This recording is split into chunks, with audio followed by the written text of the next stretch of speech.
बिस्मिल्लाहिर्रहमानिर्रहीम। अस्सलाम वालेकुम वरहमतुल्लाहि वबरकातुहू। मैं हूँ डॉक्टर एजाज हैदर।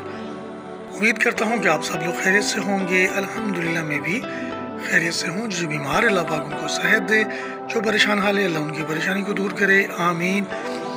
दोस्तों, आज बात करूँगा सिरप कोसूम के बारे में। मुकम्मल रिव्यू दूँगा, ये किस फंक्शन में काम आती है और इसके क्या क्या फ़ायदे हैं।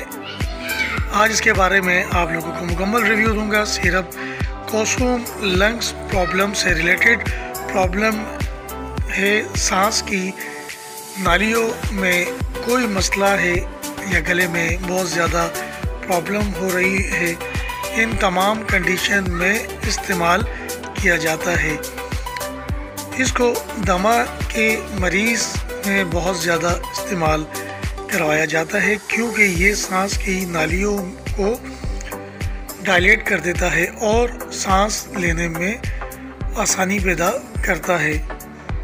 इसीलिए हम इसको अस्थमा के मरीज़ों में इस्तेमाल करवाते हैं। इसके अलावा ब्रोंकाइटिस में इस्तेमाल करवाते हैं। ब्रोंकाइटिस वो मर्ज़ है जिसमें आपकी सांस की नालियों में इन्फेक्शन हो जाती है, जिसकी वजह से आपको सांस लेने में बहुत ज़्यादा दुश्वारी पेश आती है। इसको हम ब्रोंकाइटिस कहते हैं। इस कंडीशन में भी सिरप कोसूम बहुत मुफीद है।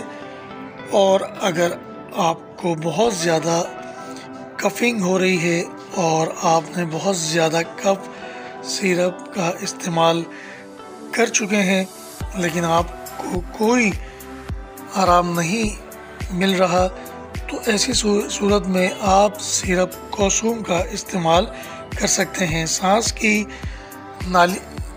नालियाँ जो इन्फेक्शन हो चुकी हैं उसको रिलैक्स करता है।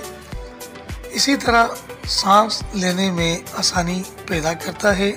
और अगर किसी मरीज़ को रात के वक्त खांसी हो और फेफड़ों में दर्द हो जाता हो, तो ऐसी कंडीशन में सिरप कोसूम बहुत मुफीद है। बाज़ ऐसे लोग हैं जिनको नींद में खांसी होती है, सांस की नाली में तंगी होती है और उनकी नींद ख़राब कर देती है, तो ऐसी कंडीशन में सिरप कोसूम बहुत ज़्यादा इफ़ेक्टेड है। बात करें इसकी तरीके इस्तेमाल की, तो ये एक्यूट खांसी में इस्तेमाल किया जाता है।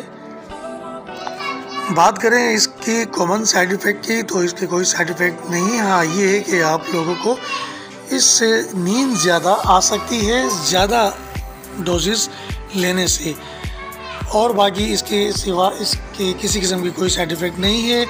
उम्मीद करता हूँ आज की मेरी ये छोटी सी इन्फॉर्मेटिव वीडियो आप लोगों को अच्छी लगी हो, तो मेरी वीडियो को ज़रूर लाइक करें। आपके लाइक करने से मेरा हौसला बढ़ता है। मेरी वीडियो को शेयर करें, कमेंट्स करें। किसी बीमारी के हवाले से कोई सवाल पूछना हो तो मेरे कमेंट सेक्शन में आप मुझसे पूछ सकते हैं। इजाज़त दें डॉक्टर एजाज हैदर को। फिर मिलेंगे एक नई वीडियो, एक नई रेमेडी, एक नई टोटके, एक नए नुस्खे के साथ। जब तक के लिए अल्लाह हाफिज़। वीडियो को लाइक ज़रूर कर दिया करें। Thank you.